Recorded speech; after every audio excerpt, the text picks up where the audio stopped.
Trong công việc hay cuộc sống, ai trong chúng ta cũng đều phải đối mặt với các vấn đề.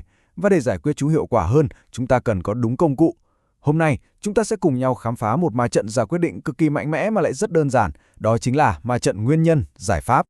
Nào thử tưởng tượng xem, bỗng dưng có một sự cố xảy ra ở nơi làm việc. Mọi người bắt đầu cuống lên. Giờ làm gì trước đây? Có cần họp khẩn không? Ai là người chịu trách nhiệm? Cái cảm giác hoang mang ban đầu này thực sự rất phổ biến và nó có thể làm lãng phí rất nhiều thời gian quý giá. Và đây chính là điểm mấu chốt. Không phải vấn đề nào cũng cần phải lập ngay một dự án cải tiến hoành tráng phức tạp.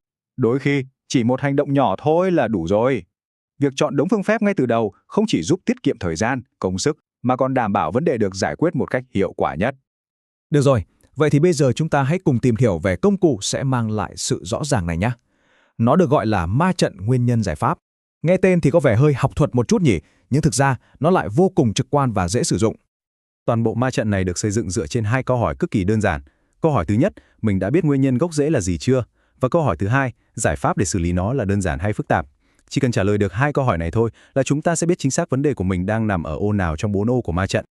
Nào, hãy bắt đầu với nửa trên của ma trận, nơi chúng ta đối mặt với các tình huống mà nguyên nhân đã dành ra đó. Đây là những trường hợp mà có lẽ chúng ta gặp phải hàng ngày nhiều nhất.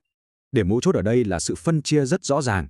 Khi đã biết nguyên nhân rồi, việc lựa chọn phương pháp chỉ còn phụ thuộc vào độ phức tạp của giải pháp thôi. Nếu nó đơn giản, thì cứ hành động ngay.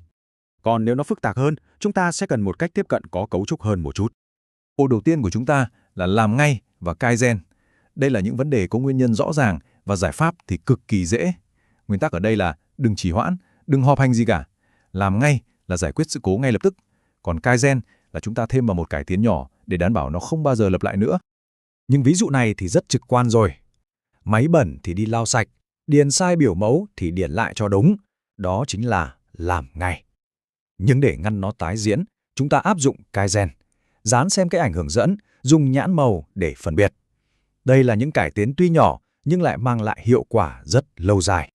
Rồi, bây giờ chúng ta hãy nhảy sang ô thứ hai nhé.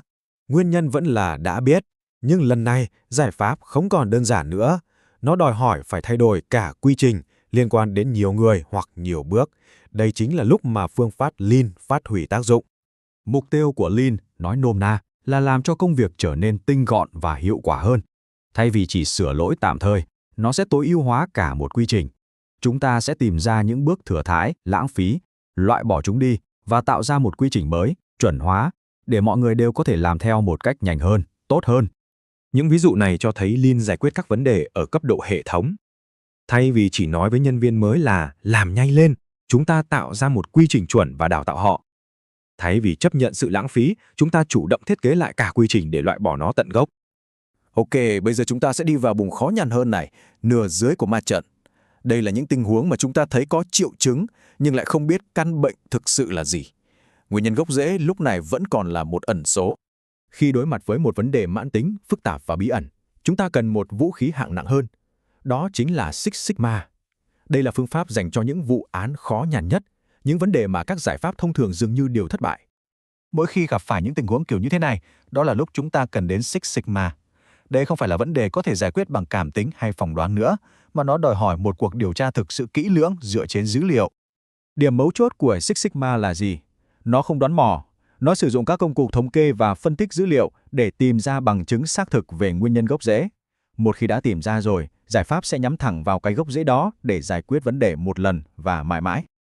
Và đây là ô cuối cùng, một ô rất đặc biệt. Ở đây, nguyên nhân thì không rõ ràng đối với chúng ta, nhưng giải pháp thực chất lại có thể rất đơn giản. Vấn đề không nằm ở độ phức tạp, mà lại nằm ở khoảng trống kiến thức của chính chúng ta. Thử xem mấy ví dụ này nhé. Đối với một chuyên gia IT, việc tạo macro có khi chỉ mất vài phút. Đối với một kỹ sư, cái mã lỗi kia có thể chỉ ra một vấn đề cực kỳ đơn giản. Vấn đề chỉ trở nên phức tạp bởi vì chúng ta không phải là chuyên gia trong lĩnh vực đó mà thôi. Điều này cho thấy một sự thật rất quan trọng. Đôi khi, giải pháp nhanh nhất và hiệu quả nhất không phải là bắt đầu một dự án phức tạp, mà chỉ đơn giản là nhấc máy lên và gọi cho đúng người. Việc cộng tác và tận dụng chuyên môn của người khác chính là một kỹ năng giải quyết vấn đề cực kỳ thông minh. Rồi, bây giờ chúng ta hãy cùng nhau nhìn lại và đúc kết tất cả những điều này nhé. Ma trận này chính là một tấm bản đồ tư duy giúp chúng ta định hướng trong mọi tình huống rắc rối. Và đây chính là bức tranh toàn cảnh. Một ma trận 2x2 trông thì đơn giản nhưng lại bao trọn 4 cách tiếp cận hoàn toàn khác nhau, từ hành động nhanh gọn cho đến phân tích chuyên sâu. Việc biết chính xác vấn đề của mình đang nằm ở đâu trong ma trận này sẽ mang lại cho chúng ta sức mạnh và sự tự tin để hành động đúng đắn. Đây coi như là 4 quy tắc vàng bỏ túi. Lần tới, khi đối mặt với một vấn đề, hãy tự hỏi 2 câu hỏi cốt lõi đó và áp dụng quy tắc tương ứng. Nó sẽ giúp chúng ta tránh được việc dùng dao mổ trâu để giết gà hoặc ngược lại, mang một khẩu súng nước vào một trận chiến thực sự. Nào, trước khi kết thúc, hãy thử dành 1 giây suy ngẫm nhé. Nghĩ về một vấn đề thực tế mà mình đang gặp phải xem.